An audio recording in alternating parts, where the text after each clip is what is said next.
Stop swimming with bad technique. Swimming faster comes down to 3 things: perfect body position, catch, and breathing. If you're feeling exhausted after only 50 meters, it's because you're probably making a few fundamental mistakes with your swimming technique and how you're approaching your swim training. I'm gonna show you how to swim faster using less effort. But you can't train swimming like you do other sports such as running. That's like comparing apples to oranges. You need to know that water is 800 times more dense than air. So when you're trying to swim fast, you have to overcome this medium that is so thick. So if you want to swim faster, you have to do 2 things. The first is you have to decrease drag. The second is then increasing propulsion. Now the reason you're not seeing the results that you want in the pool is because you're focused on too many different things. Remember, the water is 800 times more dense than air. So if you want to swim faster, you really need to focus on reducing the amount of drag that you have when you swim. Let's talk the physics of swimming. I have 2 swimmers on the whiteboard to illustrate the point. We have swimmer A and swimmer B. Now the biggest difference you can tell is the head position, because when it comes to swimming fast, we got to make sure the head is in the right spot. Eyes are looking down. You can see swimmer B, the eyes are looking forward, and as a result, the legs are now sinking under the water. And this distance, the depth right there, that displacement is why swimming is so difficult, because if your legs are sagging in the water, you're gonna have all this resistance pushing against your body, and that's gonna make it that much harder to swim faster using less energy. Swimmer A, on the other hand, has their eyes pointed down, and they're just literally hovering right over the surface. Now this extends from your head all the way to your toes. It's not just your head position, but if you look here, the feet are flexed in swimmer B. The toes are not pointed. Swimmer A has the toes nice and pointed, and that's basically going to lengthen the body line. Streamline is the fundamental body position in swimming, and if you notice, this body position in A is very streamlined, very high in the water, reducing the amount of drag that is being created. We want to decrease the amount of displacement that we have in the water. Another thing you want to consider is the body position.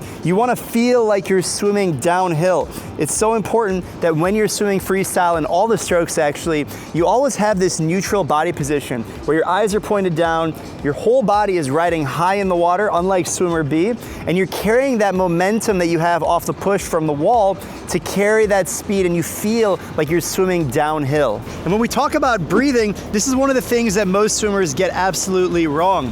When you breathe in swimming, you really want to focus on keeping one eye and one ear underneath the surface of the water. This way, as you take your breath, you can keep your body position high and you breathe just enough so that way you get oxygen into your mouth. Now, when you're breathing in swimming, you don't want to overthink this. You really want to simplify it. And remember, you want to breathe in your mouth and out your nose. And this is one of the most difficult things for beginner swimmers to understand. Now, it's not like you're blowing your nose with a tissue. Instead, it's a controlled exhale. You want to think about having a certain amount of pressure pushing out of your nose while you swim. So that way, when you take your stroke and you rotate onto your side to breathe, you're actually going to have just enough exhale so that way you can breathe in your mouth, close your mouth, and then put your face back underwater.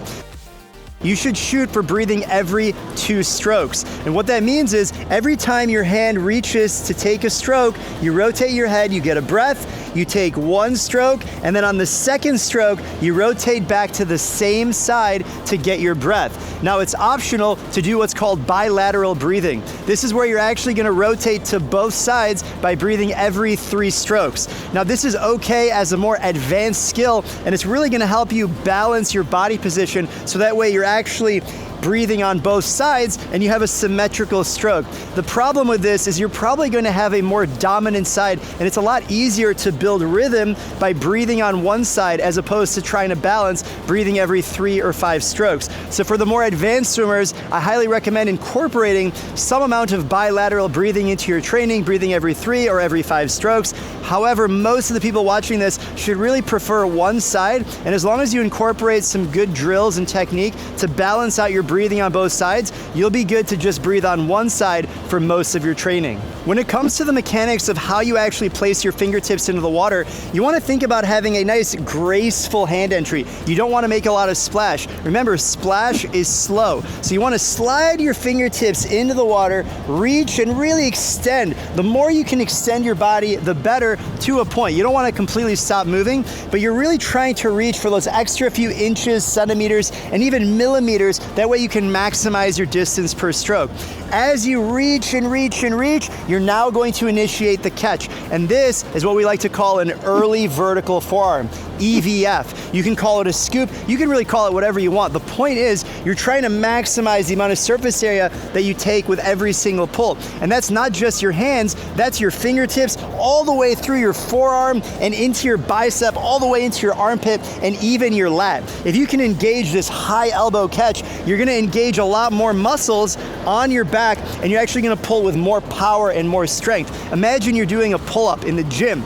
If you have your hands right next to each other or super wide, it's not gonna work. But if you have your hands just outside of your shoulders, that's where you're gonna get the most lat engagement, and you're gonna really engage these muscles right here to pull the most water with the most amount of power, and then carry that speed into the next stroke as you extend your body through the water. Now, when you're swimming, you don't wanna have your hands like this. Your fingertips are super spread out. The water is gonna go through all of those gaps. That's not good. You also don't wanna have your hand in a cup position. You're actually decreasing the total amount of surface area that you have to pull the water. Instead, you wanna make sure your hand is relaxed, but in a powerful position. If you're sitting at a table right now, I want you to put your hand right on the table, open your fingers super wide. You're probably gonna feel a lot of control, but according to physics, all the water is gonna go through that, and that's not very fast. On the converse side, if you squeeze your fingertips together, push your hand on the table, and see how much control that you have.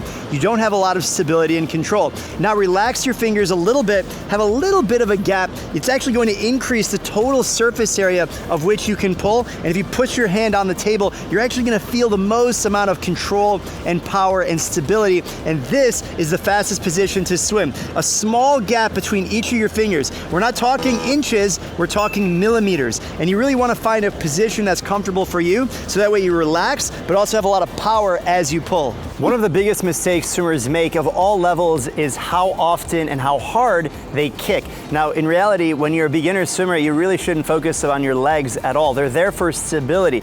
But when you do advance your skills and you are ready to incorporate more kicking in your freestyle technique, here's how you should think about it. I have two examples, again, swimmer A and swimmer B. Now I just have the lower section of the body that we're gonna look at, and this is the kick. Now if you notice, swimmer A is pointing the toes, and they have a very small amplitude. That's the distance from the top of the kick to the bottom of the kick. We want to decrease the amplitude of the kick.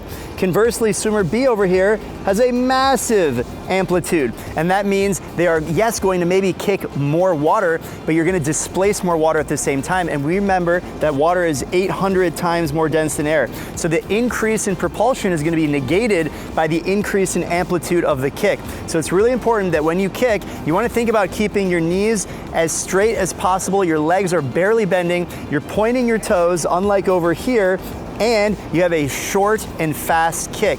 The higher you can increase your tempo and the more you can decrease your amplitude, the faster and more efficient your kick will be. If you've been watching this video so far, you know the importance of technique because it dramatically can change how fast you move through the water. Everything from your body position, head position, the way that you pull, the angling and positioning of your feet all indicate exactly how fast you're gonna move through the water. Now you might be wondering to yourself, well crap, I don't even know what I look like when I swim. And that's the importance of actually watching yourself swim. That way you can see exactly what you're doing. But you know one of the biggest challenges of doing that is you're gonna see so many different potential mistakes and you're not gonna know which one to focus on first. Is it my head position? Is it the way I'm pulling? How do I think about that? What drills do I do? And this is why we developed our swimming academy. This is our VIP coaching program. So if you wanna work with an expert coach who's gonna tell you exactly where to focus on what part of the technique and which drills to do, and have a personalized training program, then make sure you apply down below in the description because we would love to work with you to reach your goals and swim faster and smarter than ever before. In swimming, there are two ways to train. The first is you swim continuously. This is option A, where you go 15 minutes of continuous swimming. Option B is where you break it up and you follow what's called structured interval training. So instead of going for 15 minutes straight, you're gonna swim 50 meters, you're gonna take a break, and you're gonna do that 10 times. Now what's really important to consider here is the interval. So in this case, I'm gonna use an example, and let's say we use the 1 minute and 30-second interval. Now that's your swim time plus your rest time. So let's say your average swimming speed for that 150 is 1 minute. So you're gonna swim for 1 minute and then you're gonna rest for 30 seconds.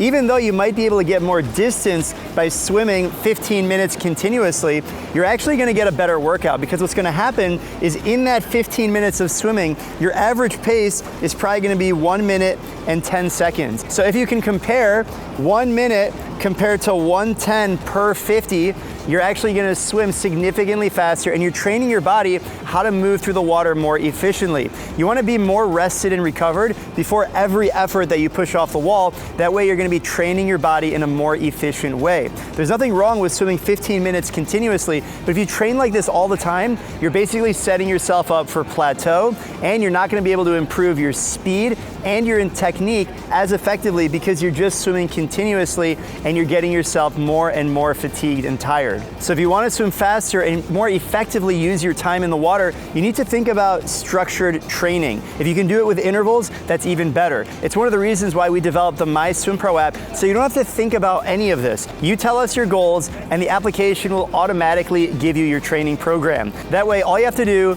is swim. Now, if you made it to the end of the video, it means you're serious about improving your swimming and taking your time in the water to the next level. If you want to learn how to swim faster in 30 days using the Swim Efficiency Blueprint, then make sure you watch this video right over here. I'll see you over there, and happy swimming.